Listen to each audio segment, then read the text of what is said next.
Zingaphezulu kwekhulu izakhamuzi zasesigcemeni sakwa-Eshe Mlaza esezithuthelwe ezindaweni zesikhashana kusukela izolo. Izinto zihamba kahle kakhulu ngo-8 ama-truck abesekhona la eseqala ukuthutha abantu nebhasi futhi lifike early bengakashayi u-12.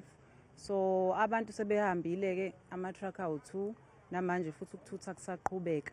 Umnyango wezokuhlaliswa kwabantu uhlelele ukususwa kwezakhamuzi ezingaphezulu kwenkulungwane ngenxa yobungozi kwezinye zezindawo ezizwela kakhulu uma kunemvula enamandla.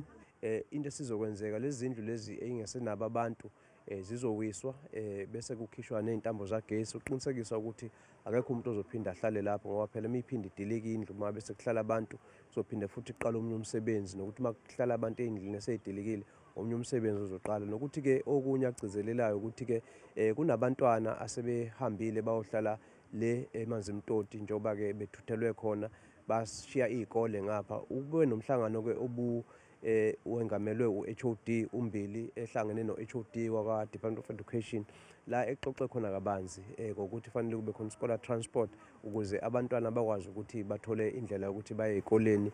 Uhlelo lokususwa kwabantu kule ndawo liyaqhubeka nakusasa.